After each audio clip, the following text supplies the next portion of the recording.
எல்லோருக்கும் இனிய விநாயகர் சதுர்த்தி வாழ்த்துக்கள். இன்றைக்கி நம்ம என்ன பார்க்க போகிறோம் அப்படின்னா கொழுக்கட்டை ரெசிபி தாங்க, டவுட்டே இல்லை. ரொம்பவே ஈஸியாக பண்ணுற மாதிரி ஒரு கொழுக்கட்டை ரெசிபி. பிடி கொழுக்கட்டை, இனிப்பு காரம் ரெண்டுமே பார்க்க போகிறோம். எப்போவுமே கொழுக்கட்டை செஞ்சு விநாயகருக்கு வச்சு நம்ம படைப்போம். இன்றைக்கி விநாயகரையும் நம்ம சேர்த்து செய்ய போகிறோம்.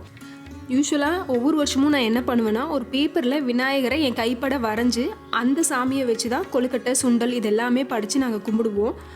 இந்த வருஷம் கொஞ்சம் வித்தியாசமாக மஞ்சள் விநாயகர் செய்ய போகிறேன். இன்னும் ஸ்பெஷலான விஷயம் என்ன அப்படின்னா, எங்களோட கல்யாணம் விநாயகர் சதுர்த்தி அன்றைக்கி தான் நடந்தது. ஸோ இன்னுமே எனக்கு ஸ்பெஷல். எப்போவுமே விநாயகர் சதுர்த்தினா கொழுக்கட்டை, விநாயகர் எல்லாமே எப்படி பண்ணுறது அப்படின்னு சொல்லி பார்க்கலாம். Welcome to my wife's kitchen. Every recipe here is made with love. இந்த கொழுக்கட்டை செய்கிறதுக்கு இட்லி அரிசியை 1 மணி நேரத்துலேருந்து 2 மணி நேரம் போல் நல்லா ஊற வச்சு எடுத்துக்கோங்க. இதை ஒரு மிக்சி ஜாரில் போட்டு கொஞ்சம் ரொம்ப லைட்டாக கொரன்னு இருக்க மாதிரி நம்ம அரைச்சி எடுத்துக்கலாம். ரொம்ப ஜாஸ்தி தண்ணி விட தேவையில்லை. சும்மா ஒரு 1/4 கப் அளவுக்கு மட்டும் தண்ணி விட்டிங்கன்னா போதும். பாருங்கள், இந்த மாதிரி நல்லா அரைச்சி எடுத்துக்கோங்க. 1/2 கப்பு போல் வெல்லத்தை கொஞ்சமாக தண்ணி ஊற்றி நல்லா கரைஞ்சதுக்கப்புறமா வடித்து எடுத்து வச்சுருக்கேன். ஸோ கல் மண்ணெல்லாம் இருக்கும், அதுக்காக வடித்து எடுத்துக்கோங்க. இது கூட 1/3 கப் அளவுக்கு தேங்காய், உங்கள் இஷ்டம், உங்களுக்கு ஜாஸ்தி வேணால் ஜாஸ்தி ஆட் பண்ணிக்கலாம். இது கூட அரைச்ச மாவு ஒரு 1/2 கப் அளவுக்கு ஆட் பண்ணுறேன். இது இனிப்பு கொழுக்கட்டை நம்ம பண்ண போகிறது. இது கூட 1 டேபிள் ஸ்பூன் அளவுக்கு கருப்பு எள்ளு, 1 பிஞ்ச், எப்போவுமே ஸ்வீட்டுக்கு 1 பிஞ்ச் சால்ட் சேர்த்துனா நல்லாயிருக்குன்னு சொல்லுவாங்க. ஸோ நீங்கள் வேணும்னா ஆட் பண்ணுங்கள், இல்லைன்னா ஸ்கிப் பண்ணிக்கலாம். இது கூட 1 டீஸ்பூன் அளவுக்கு நான் நெய்யை ஆட் பண்ணுறேன். நீங்கள் ஆயில் கூட ஆட் பண்ணிக்கலாம். இது எல்லாத்தையும் ஆட் பண்ணி நல்லா மிக்ஸ் பண்ணி விட்டுடுங்க. இதை ஸ்டவ் டாப்பில் மீடியம் ஃப்ளேமில் வச்சு கைவிடாமல் கிளறிட்டே இருக்கணும். நடுவில் கட்டி மாதிரி தெரியும், பட் அது எதுவும் ஆகாது. நீங்கள் கைவிடாமல் கிளறிட்டே இருந்தீங்கன்னா உருண்டு திரண்டு தானாகவே ஒரு பால் மாதிரி வர ஆரம்பிச்சிடும். ஸோ அந்த ஸ்டேஜுக்கு நல்லா குக் பண்ணி எடுத்துக்கோங்க. அங்கே நல்லா திரண்டு வந்துருச்சு. இதை வேறு ஒரு இதுக்கு மாற்றி ஆற வச்சிடலாம். இப்போது கார கொழுக்கட்டைக்கு ரெடி பண்ணலாம். இதுக்கு 1 டீஸ்பூன் அளவுக்கு நான் நல்லெண்ணெய் ஆட் பண்ணுறேன். உங்கள் விருப்பம், எந்த ஆயில் வேணாலும் ஆட் பண்ணிக்கலாம். இது கூட 1 டீஸ்பூன் அளவுக்கு கருப்பு எள்ளு, கொஞ்சமாக பச்சை மிளகாயும் கருவேப்பிலையும் வச்சுருக்கேன். ஒரு 1/2 கப் அளவுக்கு பால், தேவையான அளவுக்கு தேங்காய், இது எல்லாத்தையும் நல்லா மிக்ஸ் பண்ணி விட்டுருங்க. கொஞ்சமாக உப்பு ஆட் பண்ணிக்கோங்க. நான் போடும்போது காட்டாமல் விட்டுட்டேன். மீதி இருக்க மாவு எல்லாத்தையும் இது கூட மிக்ஸ் பண்ணி விட்டுடலாம். ரொம்ப கெட்டியாக இருந்ததுன்னா டக்குன்னு இதாகிடும். அதனால் கொஞ்சம் வேணால் இன்னும் கூட நீங்கள் தண்ணி ஆட் பண்ணுறதுனா கூட ஆட் பண்ணிக்கலாம். ஆட் பண்ணி மீடியம் ஃப்ளேமில் வச்சு கண்டினியூஸாக மிக்ஸ் பண்ணிகிட்டே இருங்க. ஒரு 5 மினிட்ஸில் உங்களுக்கு நல்லா இந்த மாதிரி திரண்டு வந்துடும். இப்போ கார கொழுக்கட்டை இதுவும் ரெடி ஆகிடுச்சு. இதுவும் ஆறட்டும். இப்போ ஸ்டீம் பண்ணுறதுக்கு ஒரு பேனில் நான் கொஞ்சமாக தண்ணி வச்சுட்டேன். இது கொதிக்கிறதுக்குள்ளே நம்ம கொழுக்கட்டை எல்லாத்தையும் உருண்டை பிடிச்சி எடுத்துடலாம். கொஞ்சமாக கைக்கு எண்ணெய், இனிப்பு கொழுக்கட்டை, கார கொழுக்கட்டை. ஃபஸ்ட்டு கார கொழுக்கட்டை பிடிச்சிக்கலாம். கையில் லைட்டாக ஆயில் அப்ளை பண்ணிக்கோங்க. சம்டைம்ஸ் ஸ்டிக் ஆகும், அதுக்காக கொஞ்சமாக ஆயில் அப்ளை பண்ணி இந்த மாதிரி நல்லா பிடிச்சு விடுங்க. அதனால இது பிடி கொழுக்கட்டை அப்படின்னு சொல்கிறது. அந்த 4 விரலோட அச்சு அதில் இருக்க மாதிரி இருந்ததுன்னா நல்லாயிருக்கும் பார்க்குறதுக்கு. ஸோ அந்தளவுக்கு நல்லா பிடிச்சி எடுத்துக்கோங்க. இந்த மாதிரி மீதி இருக்க எல்லாத்தையும் நம்ம பிடிச்சி வச்சிடலாம். நம்மளோட ஸ்டீம் பண்ணுறதுக்கான தண்ணியும் நல்லா காஞ்சிருச்சு. இதுக்கு மேலே நான் ஸ்டீமர் வைக்கிறேன். நீங்கள் இட்லி பாத்திரம் வைக்கிறதுனால வைக்கலாம். அது மேலே கொஞ்சமாக ஆயில் தடவி நம்ம ரெடி பண்ணி வச்சுருக்க கொழுக்கட்டை எல்லாத்தையும் இது மேலே வச்சு ஒரு 8 நிமிஷம் போல், 8லேருந்து 10 நிமிஷம் போல் வேக வச்சிங்கன்னா நம்மளோட கொழுக்கட்டை நல்லா ரெடி ஆகிடும். பாருங்கள், நம்மளோட கார கொழுக்கட்டை ரெடி ஆகிடுச்சு. இப்போ இனிப்பு கொழுக்கட்டையும் ரெடி பண்ணிக்கலாம். அதே மாதிரி கையில் கொஞ்சமாக ஆயில் தடவிக்கோங்க. தடவிட்டு இதை நம்ம பிடிச்சி எடுக்க போகிறோம். நான் கார கொழுக்கட்டையில் ஒரு விஷயம் சொல்ல மறந்துட்டேன். இப்போ நம்ம எடுத்தோம் இல்லையா, மாவு நல்லா திரண்டு வந்ததுக்கப்புறம் எடுத்து இந்த மாதிரி நல்லா பிசைஞ்சு விட்டிங்கன்னா அப்போ நல்லா ஸ்மூத் ஆகிடும். ஸோ உங்களுக்கு அது மேலே நல்லா ஸ்மூத் டெக்ஸ்சர் இருக்கும். அதனால் இந்த மாதிரி நல்லா மாவு பிசைஞ்சிட்டு அதுக்கப்புறம் பிடிக்க ஆரம்பிங்க. அதே மாதிரி பிடி கொழுக்கட்டை கை விரல் இருக்க மாதிரி நல்லா அழுத்தி பிடிச்சிக்கோங்க.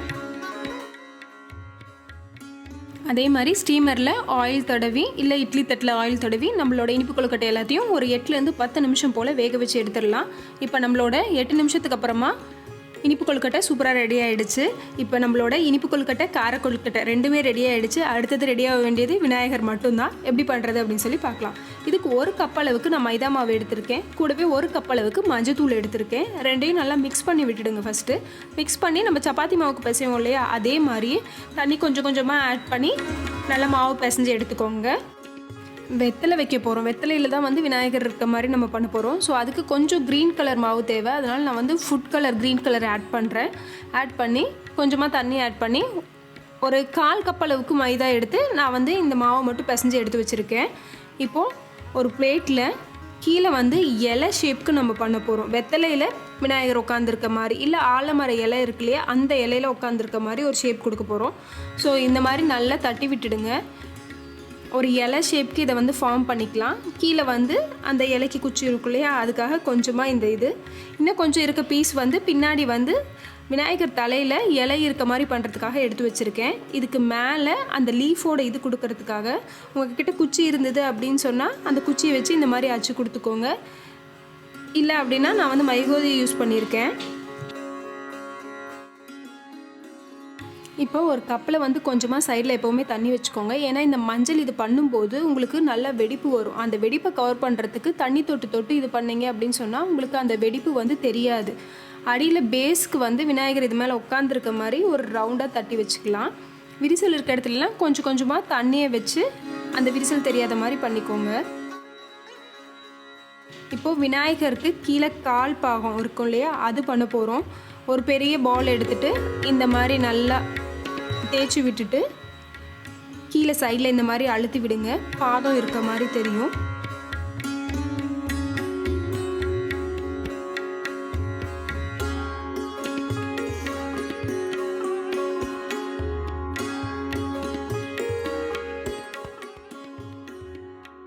அந்த விரல் அச்சுக்காக மைகோதியை வச்சு நான் ஒரு 3 to 4 லைன்ஸ் மாதிரி வச்சுக்கிறேன், ஃப்ரண்ட் அண்ட் பேக்கு. இதுக்கு மேலே விநாயகருக்கு வந்து தொப்பை இருக்கும் இல்லையா, அதுக்காக வந்து நம்ம கீழே வந்து கொஞ்சம் பெருசாகவும் மேலே வந்து கொஞ்சம் சின்னதாகவும் பால் பண்ணி வச்சுக்கலாம். விநாயகரோட உடம்பு பகுதி இது. இப்போது இதில் எல்லாமே ஒன்று மேலே ஒன்று ஒட்டுறதுக்காக எல்லா இடத்துலையும் நம்ம தண்ணியை தான் அப்ளை பண்ணுறோம், வேறு எதுவும் பண்ண போகிறதில்ல. தண்ணியை கொஞ்சம் நல்லா அப்ளை பண்ணி ஸ்டிக் பண்ணிங்கனாலே எல்லாமே வந்து நல்லா ஒட்டி வந்துடும்.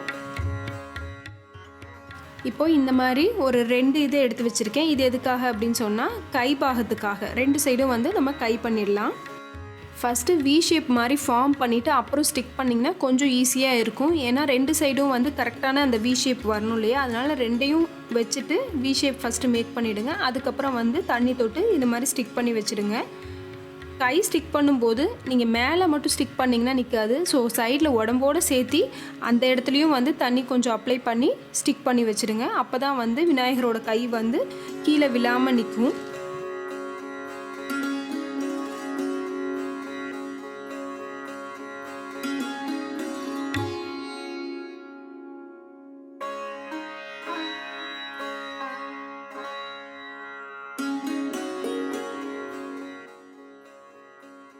அதே மாதிரி கை விரலுக்காக ஒரு குச்சியை வச்சு ஒரு 4லேருந்து 5 லைன் மாதிரி போட்டு விட்டுடுங்க. இப்போது தலைப்பாகம், இதுக்கு இன்னும் கொஞ்சம் சின்னதாக வந்து ஒரு பால் எடுத்து வச்சிடலாம்.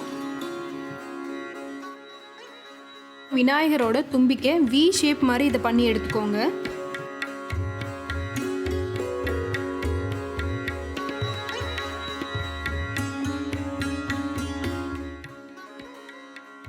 விநாயகரோட காது பகுதி 2 பால் எடுத்துக்கோங்க. 2 பாலையும் கொஞ்சம் லைட்டாக தட்டி விட்டுட்டு 2யும் ஒன்றா வச்சு அந்த காது ஷேப் ஃபார்ம் பண்ணிவிடுங்க ஃபஸ்ட்டு. அதுக்கப்புறம் அந்த 2யும் தனியாக பிரிச்சுக்கலாம்.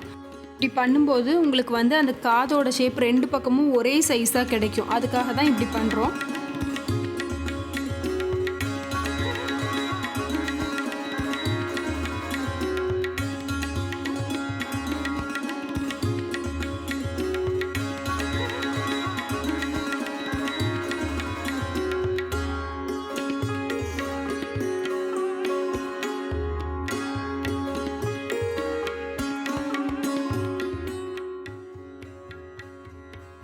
அதே மாதிரி கொஞ்சம் ரெட் ஃபுட் கலர் ஆட் பண்ணி நான் மைதா மாவு பிசைஞ்சு வச்சுருக்கேன். இது மேலே தலைப்பாக்கட்டு இருக்கும் இல்லையா, அந்த மாதிரி மேக் பண்ணுறதுக்காக நான் இந்த ரெட் கலர் யூஸ் பண்ணியிருக்கேன்.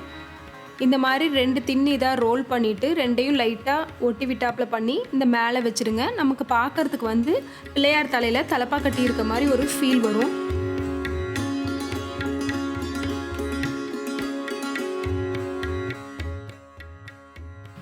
இப்போ மீதி வச்சுருக்க அந்த கொஞ்சம் க்ரீன் இருக்கு இல்லையா, அதில் வந்து ஒரு குட்டி லீஃப் மாதிரி ஃபார்ம் பண்ணி பிள்ளையாரோட தலையில் வச்சிடலாம்.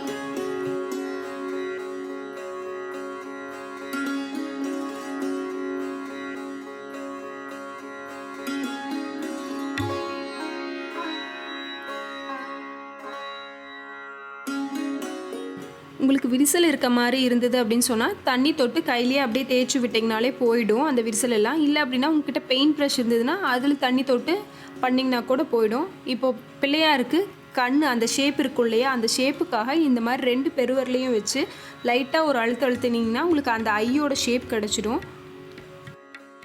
இப்போது பிள்ளையாருக்கு வந்து பூநூல் சும்மா வந்து ஒரு ஒயிட் கலர் நூல் எடுத்துகிட்டு இந்த மாதிரி கட்டி விட்டுருங்க. நான் மீதி இருந்த அந்த மாவில் கொஞ்சம் பூ மாதிரி பண்ணி வச்சுருக்கேன். இதுக்கு மேலே பிள்ளையாரோட ஒரு கையில் வந்து கொழுக்கட்டை இருக்க மாதிரி குட்டியாக ஒரு மஞ்சள் இதுலேயே வந்து தட்டு மாதிரி வச்சு அது மேலே நான் வச்சுருக்கிறது வந்து ஜவ்வரிசிங்க. நீங்கள் குட்டியாக மைதா மாவையே வந்து குட்டி குட்டி பால் மாதிரி பண்ணி வைக்கிறதுனா வைக்கலாம். கண்ணுக்கு வந்து 2 மிளகு யூஸ் பண்ணி நான் கண் ஃபார்ம் பண்ணியிருக்கேன். திண்ணீரை கொஞ்சமாக கரைச்சி பிள்ளையார் நெத்தியில் அந்த திண்ணீர் பட்டை போட்டிருக்கேன். சென்டரில் வந்து குங்குமம் போட்டு பிள்ளையாருக்கு தந்தம் இருக்கும். ஸோ அதனால இந்த குச்சி வச்சுருக்கேன். ஒரு தந்தம் வந்து உடஞ்சிருக்கும். ஸோ ஒன்று உடஞ்ச மாதிரி இன்னொன்று ஷார்ப்பாக இருக்க மாதிரியும், அதே மாதிரி பிள்ளையாரோட ஃப்ரெண்டு வந்துட்டு எலி, அந்த மாதிரி அந்த இருக்க மாவுலேயே கொஞ்சம் எலி மாதிரி ஃபார்ம் பண்ணி வச்சுருக்கேன். அவரோட தந்தத்தில் ஒரே ஒரு கொழுக்கட்டை இருக்க மாதிரி வச்சுருக்கேன். அவ்வளோதான், நம்மளோட விநாயகரும் ரெடி ஆகிட்டாரு. கொழுக்கட்டையும் ரெடி ஆகிடுச்சு. இப்போ கொழுக்கட்டையை வச்சு விநாயகருக்கு படைச்சிட வேண்டியதுதான். கண்டிப்பாக இந்த வீடியோ உங்களுக்கு பிடிச்சிருக்குன்னு நினைக்கிறேன். அதே மாதிரி விநாயகர் எப்படி வீட்லேயே ஈஸியாக பண்ணலாம் அப்படிங்கிறது உங்களுக்கு புரிகிற அளவுக்கு சொல்லியிருப்பேன்னு நினைக்கிறேன். உங்களுக்கு ஏதாவது கமெண்ட்ஸ் இருந்ததுன்னா மறக்காமல் சொல்லுங்கள். அதே மாதிரி விநாயகரையும் இந்த வருஷம் உங்கள் கையால் செஞ்சு அவருக்கு பிடிச்ச கொழுக்கட்டையும் உங்கள் கையால் செஞ்சு விநாயகருக்கு படைங்க. எல்லோருக்கும் இன்னும் ஒரு முறை இனிய விநாயகர் சதுர்த்தி வாழ்த்துக்கள்.